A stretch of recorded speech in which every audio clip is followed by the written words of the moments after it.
Well, good afternoon. Thank you so much for joining us for your 1 p.m. news and weather update. I'm Bailey Bockover. And I'm Dustin Staples. Wonderful. And so, Dustin, how are we looking outside as we get ready for the weekend? It's gorgeous. Nice out there. A little warm out there, I will say that. It's cold in this TV studio. We were just talking, but it's supposed to be cold in the TV studio. You know, when you walk out there, I was like, oh, this feels pretty nice, actually. So, again, do have some pretty quiet conditions all around as we go towards most of us here. We'd love to have a quiet radar today. And no rain, finally, for a little bit of you. Maybe a stray sprinkle or light shower south of Duplin and Depender County, but overall, though, all in all, looking to be pretty nice. There's air, and it's moving quickly, 20, 25 miles, 30 miles an hour to the northeast, so that is really about it. Those clusters of showers, again, that's what could clip some of us later on this afternoon for our southern counties. Not everybody's going to see a shower all day today, so get outside, take advantage of the warmth while it's here. I want to give you a quick update again on the Beaufort Marine Lab. This is the gauge down there, and again, we've already had high tide early this morning. We're now approaching low tide right now this afternoon. We'll get back into high tide tonight, holding at a moderate flood stage there. It's going to stay near moderate flood stage at least through tomorrow morning, and then again, as we go towards Sunday, it may start to slowly decline into that minor flood risk there. So again, just watch out for any sort of activities if you're along that gauge down there in Beaufort. But again, pretty quiet conditions right now. Seven Heights Bird Park camera, the birds enjoying themselves out there. A lot of festive activities here. We'll get that Washington camera moved back for you so you can kind of see the waterfront itself. But overall, not looking too bad of a day to be outside. Low 80s, feels like the upper to mid 80s out there. So it's not terribly hot, but it's pretty temperate, we'll like to call it as overall. 70s back towards our coastline, and it feels nice out there. Again, if you're along Highway 12, you probably are, like we've been telling you, watch where you're going on those roads, especially along those little smaller dune roads, if you can maneuver those as well. But overall, dew points, nice and comfortable. 60-degree dew point readings, some 50-degree dew points. Let's go try maybe some 40-degree dew points maybe next week. We're going to get some much drier air in our forecast. You can see we're about 10-20 degrees cooler all around with that too. All right, latest on tropics. Again, Aaron, goodbye. Not a concern anymore for us. More of a ship lane issue than anything. 40% chance of development for the next 2 days. 50% chance there again in the deep Atlantic. Right now, most model guidance has it moving westward to the Leeward Islands and portions of Central America. That little system there you see right there, that X is not being tracked. They take that off our hurricane map there. But overall, though, this could become Fernand. Looking at the latest model guidance that came in about an hour or so ago, more of a curve to the east, so west-east curve, not a west curve, an easterly curve. That'll help us out with that too, really making things feel just pretty good in the deep Atlantic with that too. All right, quiet skies here with a few lighter showers possible later on tonight for those southern counties like I just mentioned to you there.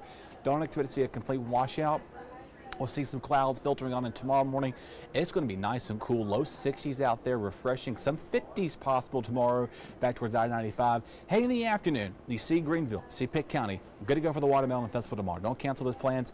It's going to be later tomorrow afternoon, well into the overnight hours. We'll start to see those come about. So again, maybe students trying to get together before they go back to school Saturday night. If you're going out, may need a rain jacket or a light umbrella there, but again, nothing to impeding your plans. Heaviest of the rain is going to stay well south of Highway 17.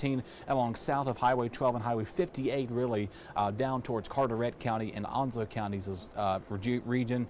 Winds behaving, which as they should. We're going to be seeing quiet, tranquil conditions as we go towards tomorrow. Now, going into Sunday, we'll start to see breezes pick up later in the day, especially late afternoon. We'll get some front, then those rain showers moving and bringing in that coastal breeze, so be mindful of that. Windy conditions for breezes will also remain pretty calm as well. Not forecasting to see any major higher gusts, maybe 15, 20, 25 at most. By tomorrow morning here, much cool temperatures there, 60s, maybe some lower 50s, upper 50s tomorrow. Boy, I'm really rushing for fall to get here. I want some upper 50s in the morning there. That dew point trend is going to feel very nice over the coming days, dropping us in a very comfortable weather pattern and finally cooling us off into next week too. Other than the rain showers, that's really the only being in the forecast this weekend. Later to Saturday, Sunday, we could see some showers before sunrise on Monday and warming up to be the last warm day before that fake fall air, I like to call it, moves in by late week. Yeah, sounded good. Thank you, Dustin. I know our group just went out to the Watermelon Festival. Okay. They're ready to set All up right. out there. Yeah. We'll have Elise Sandlin live there tonight about all the festivities that are happening. Very, very exciting. Of course, Gigi Barnett will be there tonight. We also Amarachi, I think. Amarachi Yep. Uche will be there tonight. So stop by and say hello if you can. Also, stop by and say hello Saturday, where Dustin you'll be in the parade. I'll be in the parade with Zach and Russell and Jim. Charlie's out of town. He's missing all the fun. You know, he's back next week, though, by the way. But yeah, he's visiting his family in Seattle. So that's wonderful to hear. Dustin, tell us about this parade. What time? When can people see you? Yeah, so I'll be in the parade starts at 10 o'clock, so try to get there, I'd say maybe by 9, 9:30. I don't know what time they're closing roads off. I don't know. I'm riding in the news unit, so they're picking me up from here. I'm just going to hop in the car and call it a day, you know. But the parade, I guess it's about 30 minutes to an hour, I guess, and then I'll be there boothing it from 11 to 1. So I'll be there for a little while. Elise will be out there, Steven, Chris Cook, and probably creative services. some folks, creative services out there. The behind the scenes commercial gurus. You'll be out there with Dave and 2:30 to 5:30 with Dave Jordan and Charlene Richards and I. So we're excited to have another year out there. So come by and join us. It'll be beautiful weather. It looks like. Yeah, and like I said, some little showers on Sunday, but I can think most everything, minus that, looking to be pretty nice overall. Perfect. All right. Well, thank you, Dustin. Thank you all for joining us. You can join us back here at 2 p.m.